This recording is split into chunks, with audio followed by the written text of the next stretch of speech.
Hello everybody, welcome to Advantage 1 RV. My name is Josh the RV Nerd, and today we've got just under 6,600 pounds, a Coleman Lantern Super Slide bunkhouse here with a little camp kitchen. It's one owner. The folks bought it basically as a temporary house while they were building a new home. The new home is built, they don't need the camper anymore. That's why she's here. I was like trying to find out a little bit of that history for you because there's no Carfax for camping. Overall, it's a simple, straightforward, great, like if you've never had a camper before, but you want to take your family out kind of rig. Or if you're like, I want to camp, I don't want to glamp, I don't need ceiling fans and fireplaces and auto leveling. Like people like me, like that's me all day long. I camp in a simple no slide bunkhouse. Something like this feels like a Taj Mahal with that slide in there, which, you know, sometimes simple's not a bad thing. Simple means there's less to go wrong sometimes too. Like, my car, as long as I have Bluetooth and I have like at least cruise or something like that, I'm happy. Like on my car, actually I think she's back here in the background somewhere. Like the power windows and doors are starting to fail. I don't care. I don't need those things. I just need to get it going down the road. Now back to the camper. Sorry. We're actually going to bounce back to my car in a little bit because I have a good parallel example of something on here for you, which sounds nuts, I know. There's, I always like to go through and show what I call points of consideration on this. It's got a couple dings and blemishes. I don't see anything that is necessarily out of the box like, really excitable. That's my opinion though. I just want to show you the stuff. I want to show you what my take is on it. Form your own opinion. Maybe you agree, maybe you don't. I just hope you appreciate the fair way that we look at things. And if you haven't done so, hit that subscribe button knowing that we'll always shoot you straight. First thing I noticed up here is this front corner jack. The technical term is she's a little bit kitty-wampus. Yes, sir. My guess is one of two things. Either if it was towed, it hit something like a speed bump, or it's possible it was forgotten that the jack was down and someone attempted to move the RV's position and it just buckled the thing a little bit. Thankfully, those basically just bolt on. That is not a real big swap out fix. While we're working our way toward our next item, just a quick conversation. It's very common for people to see one of these, not be familiar with this store, and say, well, why don't you just fix it then? Remember, these campers that you're looking at here at Advantage 1 are here on consignment. We don't own them. We can't do anything to them that the owner doesn't authorize. So, are we capable of doing that? Certainly. We just have to have somebody give us the authorization and, you know, naturally pay for the work, because that's sort of how the world works. And what is easily the most unsightly, but ironically probably has the least impact on the function of the RV, is what's happening on the rear wall here. Now I'm going to zoom you in, so if you're motion sensitive, might look away real quick. All right, we're back. If you look up top here, it looks like Woody Woodpecker and pals just went absolutely nuts. There's two marker light caps missing on this as well. What happened here is the folks had like a screen room on the back of this. I'm gonna zoom you back out. And we're done. Evidently they stepped away from their RV for a period, and it was a bit of a windy day, and evidently the thing wasn't staked down enough or something, I'm not sure. But it ended up flapping around and just you know, the back of the thing looks like, unfortunately, it went 12 rounds with a Vander Holyfield, and it's got a couple bangs for its wear. There are creases, but there's absolutely no punctures through the metal. That has zero effect. It is 100% cosmetic on the RV. And again, a couple little marker caps missing, just so that you're aware. Now, as we work our way into the RV, I went through and I noticed neither of the lights in the ceiling of the slide, nor either of the lights up in the bedroom were igniting for me. Everything else did, though. You might think, oh, that might just be a bulb, but that's not actually how these lights work. What a lot of people don't realize is the fixture is the bulb in the case of these modern sort of jobs right here. You can see, though, it's just 3 common screws that can come out. It's just a hot and a ground wire. I'm like a complete moron when it comes to tools, and that's something that I can do. What I don't know is, did the fixture simply exhaust its lifespan? Since the folks were effectively full timing in this, it got used more than it was probably expected to be used. Or is there an undiagnosed wiring thing? The other thing that I noticed immediately when I walked in here is I saw this little swoop, but what I found out is from the factory, the staple gun was just overdone, and it kind of punched through a little bit too far here, basically, and it just caused it to come loose. So there's no water damage, there's no leaks, there's no soft spots. I've looked all over this thing. There's nothing like that. So it's a little unsightly thing, but remember I said we're going to look at my car. Here's a little comparison that I have for you. And I didn't mean to flex on you like this, but this is my European muscle car made in Korea, imported from Antarctica by way of Australia. She's a rare breed, a specific vintage, if you will. And this is pretty much exactly what it looked like when I got it. And when I got it, because it was new to me, even though it was a used car, there's that little ding on the hood right there, a couple little rust spots, and folks, I was really worked up about that. It really bothered me. And you know what? That was like 6 years ago. Those spots are still there today. They haven't moved. They haven't grown. It doesn't affect my use of this thing whatsoever. That is kind of the message that I have here for you. When you're looking, when you're first buying something, even if it's used, it's new to you and you have new RV expectations, new thing expectations for it. What I really encourage you on something like this, make sure the dollars and cents are feel appropriate to you, that it feels like it's properly representing the RV, the car, the whatever you're buying.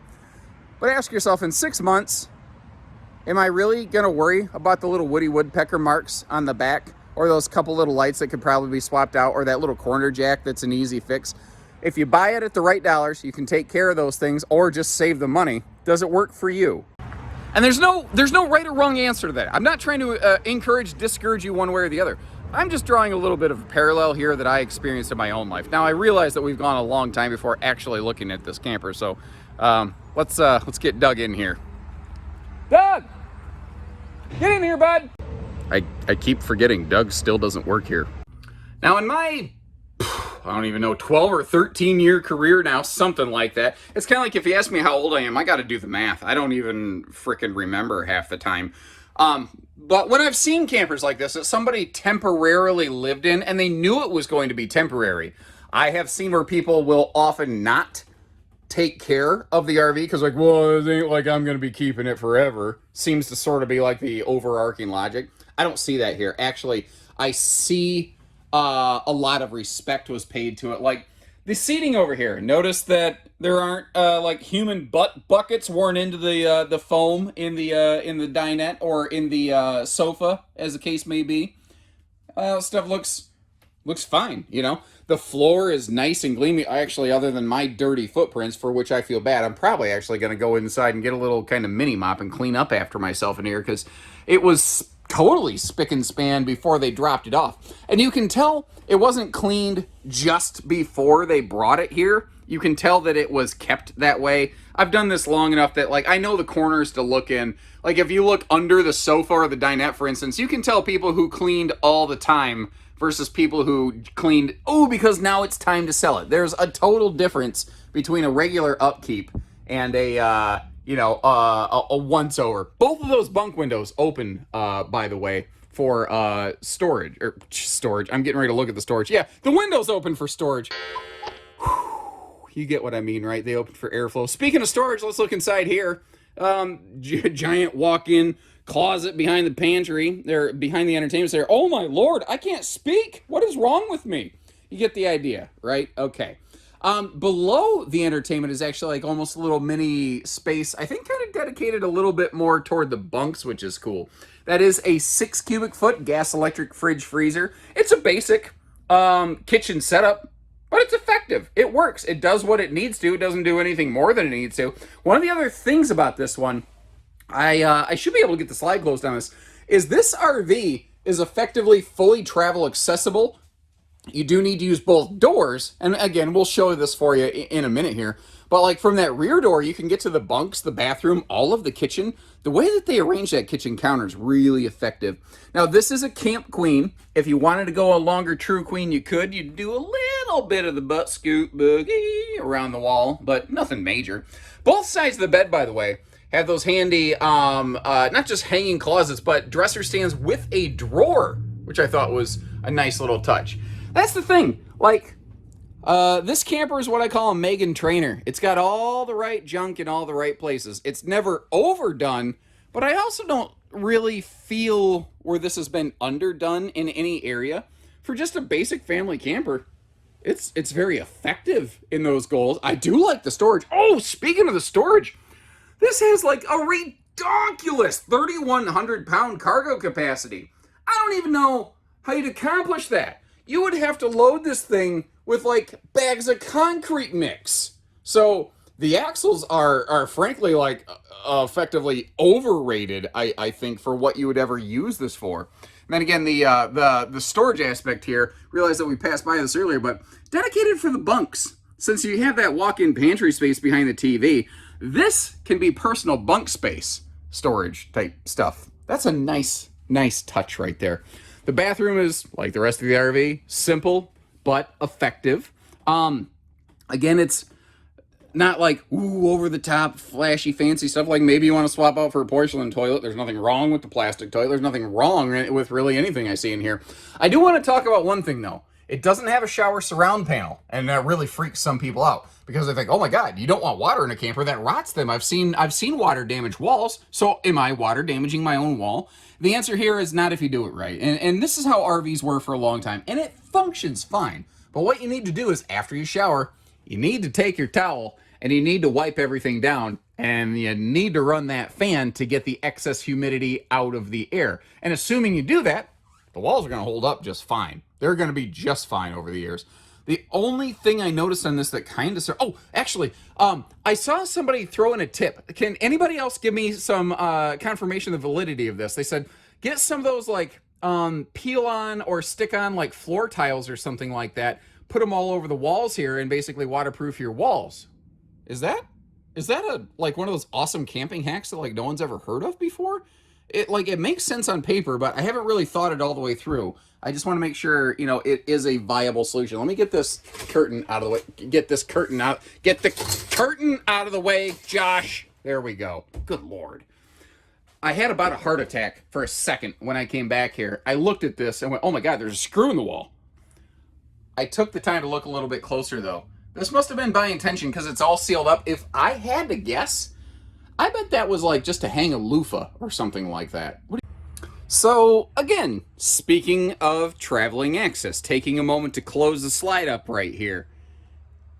Like I said earlier, it has surprisingly good travel accessibility. And one of the reasons I say that is the way that this kitchen's arranged. If you look at where they located the drawers, where they located the refrigerator, they are very easy to access. To get to the bedroom, though, you will need to use that second door up front. So it does mean that it has full travel access. You just have to jump over one extra little speed bump to get there. For me, personally, I just love the fact that it has accessibility. I can deal with the second door. I would prefer it not be there, but this doesn't bother me. I can get to the stuff.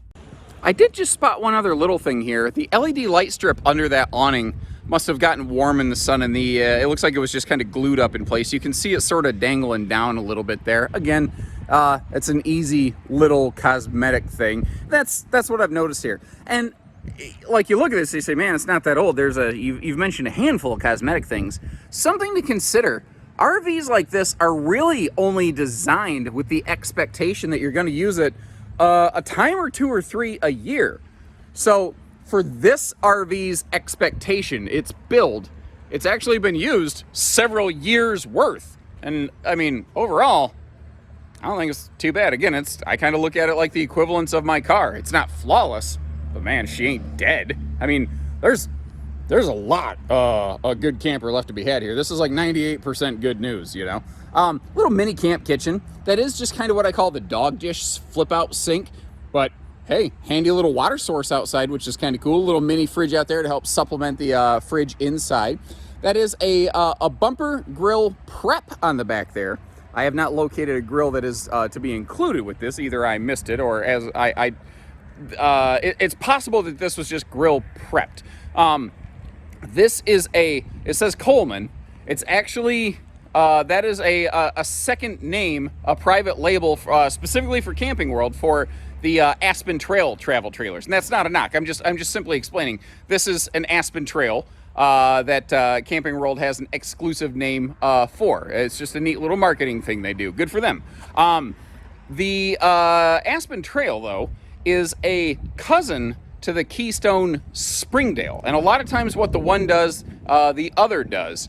And there was a period where Keystone, in their stick and tin campers like this, they were grill prepping them without actually including a grill. So I actually suspect that's probably what we are looking at here. But that means it's got a gas grill quick connect on the back. So you want to add your little Blackstone or something like that, you got the handy dandy propane cooker hooker on this thing if you want to do a little bit of grilling outside and chilling with that fridge, or as I prefer to call it, Dad's medicine cabinet, because that is where you keep the bottled water and the barley pop. Yes, sir. So thank you very much for joining us down here at our family-owned and operated facility, folks. Again, we'll show you the good with the bad with everything in between. Represent our inventory as fairly as we can so you can make the best, most educated decision that you possibly can. That sounds fair?